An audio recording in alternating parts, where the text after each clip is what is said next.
Hello and welcome to my neurodivergent diary with me, Kitty Cowell. On today's episode, I am going solo. I don't have a guest. I had some technical issues with my last couple of episodes. Really, it was just the video. It's a long story, but now I'm recording from home and I have some things I want to get off my chest. As a neurodivergent person, specifically being a dyslexic person, there are times where I just don't feel like I belong. Sometimes I feel like I'm just not seen. And I'm wondering if there are other people that feel the same way. Navigating life, everyday tasks can be very stressful. And it sounds ridiculous because I'm not stupid. I have a high IQ. I'm very lucky that I was diagnosed from a very young age. I was 6 years old when I was first diagnosed with dyslexic, and I was diagnosed as gifted dyslexic, which sounds absolutely wanky, doesn't it? Frankly, that title. But basically, I have a high IQ, but I also had low scores in some things like reading and writing and spelling, and that is why I am dyslexic. Generally, navigating life is not a problem for me. I am very eloquent. I am able to talk and be confident most of the time, but there are things that are so normal that other people find so easy that I don't. For example, I had gone home to the Cotswolds to visit my mum and some of my friends from school. I'd gone out for lunch with two of my friends from school and I'd parked in a car park using an app. My friend could not download the app because the signal was really bad and there was a massive queue to pay and display. So I said, let me see if I can add your car to my app. We did. I managed to pay for both of our cars and we went for lunch. The next day, and this is where it gets stressful. The next day, I took my mum shopping to a different place and we parked and I used the same app to pay for my car parking. I realised after a few hours that we probably needed to add another hour on our car parking. So I went into the app and I saw that I had paid for my friend's car. So I had parked, I had paid for parking, but it had the wrong registration in there just because it was still in the app. Bearing in mind, I use this app every week when I'm in London to pay for parking. So my details of my car are in the app as well. And it did not come up. It didn't come up in a really obvious way when I paid for the parking to check that I was paying for the right one. It wasn't bold, it wasn't obvious. And I think it should have asked me twice to check, is this definitely the car that you want to park?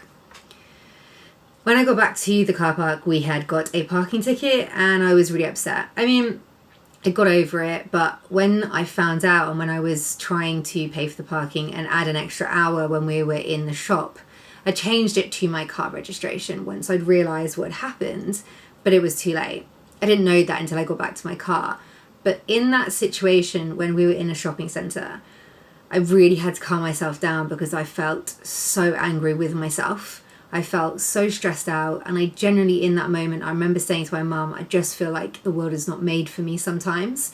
Because generally this isn't a mistake that most people would make, because they can see. I cannot literally see. My brain does not decipher text, especially when it's black on white. It just doesn't read it well, and things do not stand out to me clearly. And that is a dyslexic problem. Now, I'm wondering if other people have had similar situations.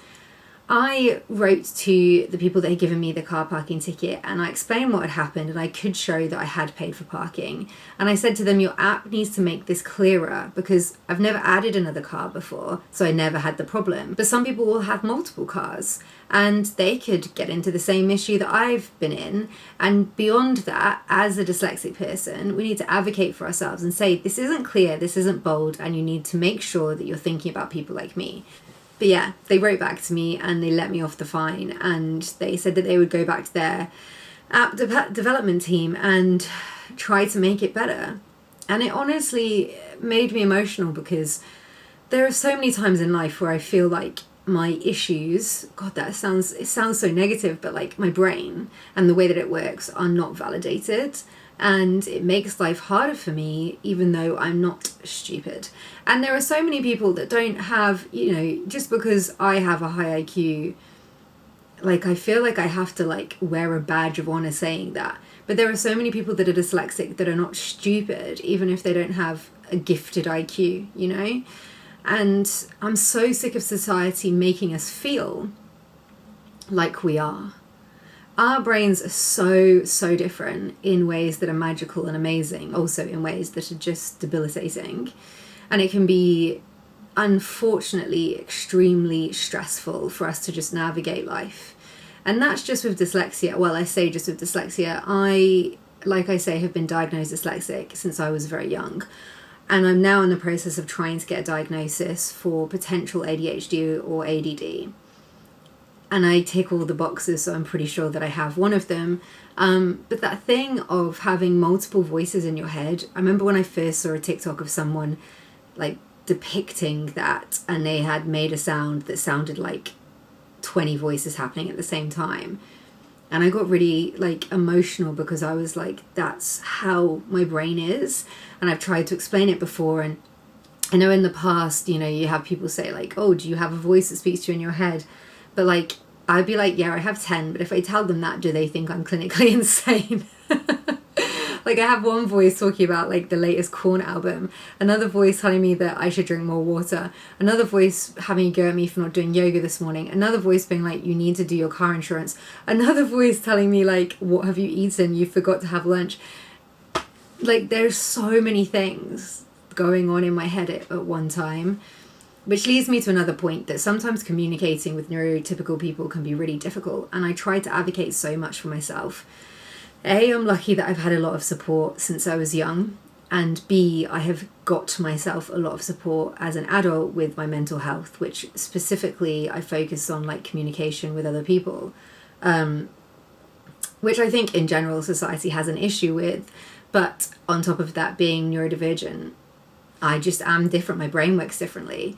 And being dyslexic, it can be hard to communicate. Although I am, you know, able to talk well, sometimes, well, basically, I didn't used to be able to communicate my feelings well. And through therapy, I've been able to do that a lot better. And I think a lot of that comes down to how I feel, because I'm neurodivergent and stuff is difficult sometimes. And sometimes I need people to understand that I need to be treated a certain way, because that's how my brain works. For example, I need clear communication. I can't deal with maybes.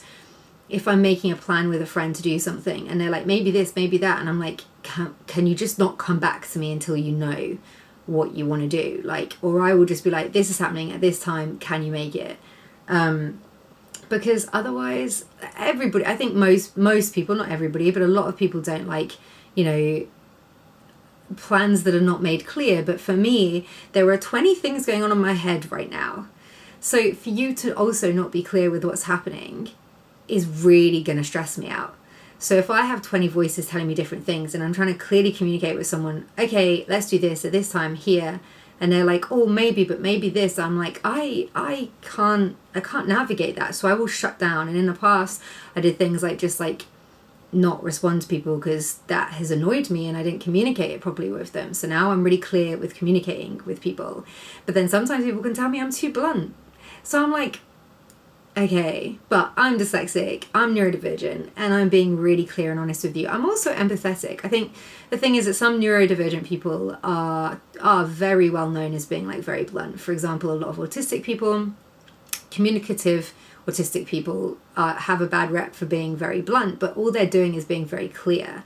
And if we all can be kind and understand that is not someone being rude to you, that is because they're autistic, or that is not someone being rude to you, they are dyslexic and they're just trying to clearly communicate with you and not take things in the wrong way.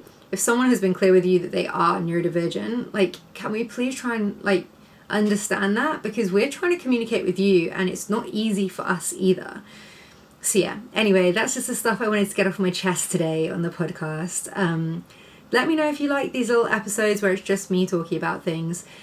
I feel like I have to watch that ADHD documentary that has gone on TV. Was it on BBC? I think it was a Panorama documentary, which everybody is saying is awful. I haven't watched it because, to be honest, I feel like it's going to really piss me off, and I've got enough going on in my brain right now and in my life.